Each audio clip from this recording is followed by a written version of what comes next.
A police officer and his loyal K-9 partner followed the faint sound of crying through the frozen woods, and what they discovered stopped their hearts. Two twin girls, one in a wheelchair, the other shivering beside her, were abandoned in the snow. What happened next would leave the entire town in tears. Officer Daniels walked along the narrow path, his breath misting in the frosty air. Beside him, Shadow, his loyal German Shepherd K-9 partner, moved with sharp awareness, ears twitching at every distant sound. Yet, something about the silence felt unnatural, but otherwise, the forest was eerily still. Daniels adjusted his scarf, scanning the woods. He had been on countless patrols, but this morning carried an edge he couldn't shake.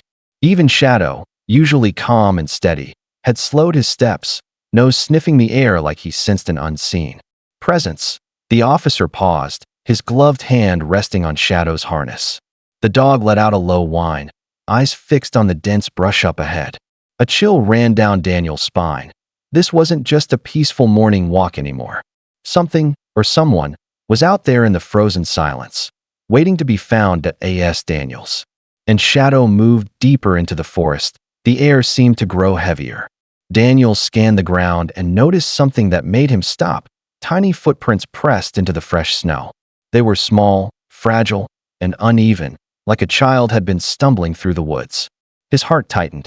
Children had no reason to be out here alone in this freezing weather. Shadow sniffed the prints and let out a sharp bark, the sound echoing through the forest. Daniels crouched and examined the tracks closely. There were two distinct sets, two children, moving together.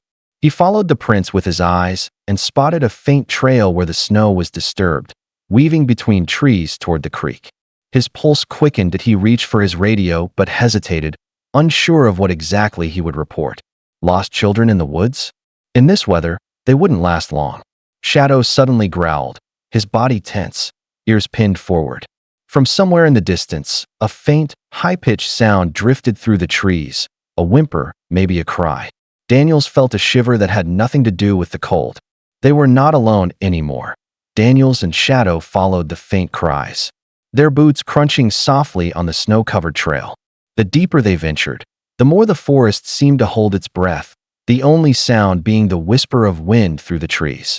Suddenly, Shadow froze, his nose pointed toward a cluster of fallen branches near the base of a towering pine. Daniels crouched low, his heart pounding, and that's when he saw it. Something pink peeking out from under the snow. That he brushed the snow aside with trembling hands and uncovered a small mitten, soaked and icy cold. His breath caught. "Shadow, we're close," he whispered. The dog whined softly, ears twitching.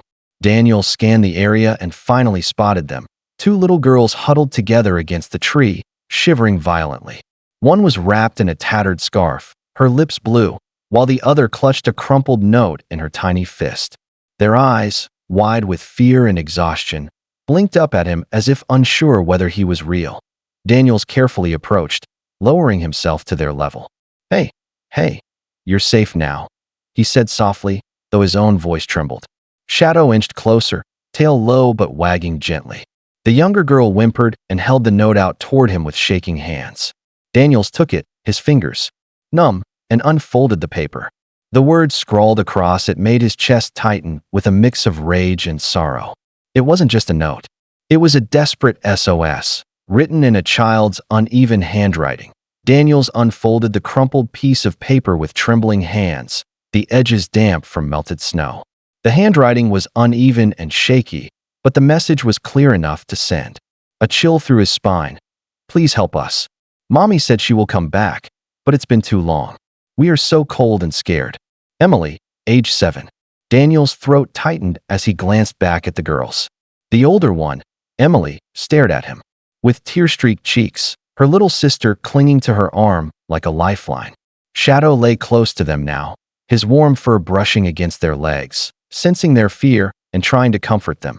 "Emily," Daniels said softly, kneeling in the snow. "You're so brave. Can you tell me how long you've been here?" The girl hesitated, her teeth chattering. "Since yesterday," she whispered. "It was dark, and Mommy said she'd be right back, but she never came." Daniels felt a storm of emotions rising in his chest. Anger, sorrow, and a fierce determination to protect these children. He quickly shrugged off his thick police jacket and wrapped it around the two shivering girls. "You're safe now," he promised, his voice steady despite the ache in his heart that he looked toward the winding forest trail, the shadows deepening as the sun dipped lower. Whoever had left these girls alone in the freezing woods would have to answer for it. But for now, he had one mission: get them warm and safe before it was too late. The frigid air bit at Daniel's face as he lifted the younger girl into his arms. She was frighteningly light, her tiny body trembling like a leaf in the wind. Emily clutched his coat tightly, refusing to let go of her sister. Shadow trotted ahead, ears alert, glancing back occasionally to ensure they were following. Snow crunched beneath Daniel's boots as he navigated the slippery trail back toward his patrol car. Every step felt like a battle against time. He could feel the weight of the girls' shivering bodies and the gravity of the situation pressing on his chest. If they didn't reach warmth soon, he feared what might happen. "Stay awake, sweetheart," he whispered to the younger girl, whose eyelids fluttered weakly. Emily, walking beside him, bit her lip to hold back tears. Is my sister going to be okay?" she asked, her small voice cracking with worry. Daniels forced a reassuring smile. "Yes, she will. We just need to get her warm, and she'll be just fine." Inside, though his heart was pounding, he quickened his pace, his breath forming clouds in the icy air. Finally, the glow of his patrol car headlights pierced through the trees. Relief washed over him, but he didn't slow down. He carefully placed the girls inside, cranked the heat to full blast, and wrapped them in emergency blankets. Shadow hopped into the back seat, curling protectively around them, his body heat offering extra warmth. Daniels grabbed his radio. "Dispatch, this is Officer Daniels. I have 2 minors in critical condition. Requesting immediate medical support, priority 1. The wail of approaching sirens echoed faintly through the trees, a distant promise of hope. Daniels kept glancing in the rearview mirror, his knuckles white against the steering wheel. Emily held her sister tightly, whispering, "It's okay. You're safe now." Over and over, as if her words could keep her sister awake, Shadow lay curled around the younger girl, his warm body pressed against hers.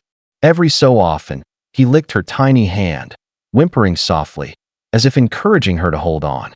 The car's heater roared, filling the space with warmth, but Daniels knew they weren't out of danger yet. Hypothermia could strike fast, especially in someone so small that a paramedic unit skidded to a halt on the icy road. Daniels jumped out, waving frantically, and within seconds, 2 medics were at the car. "She's unresponsive," one of them said urgently after a quick check. "Get her on the stretcher, move." Daniel stepped back, his chest tight, as they carefully lifted the little girl. Emily clung to his leg, trembling. "Please, don't let her die," she sobbed. He crouched down, placing a hand gently on her shoulder. "They're going to help her, I promise. Shadow and I will be right behind you." The paramedics worked quickly, wrapping the girl in thermal blankets and checking her vitals. Shadow barked once, sharply, as if demanding they hurry. The medics glanced at each other, then nodded.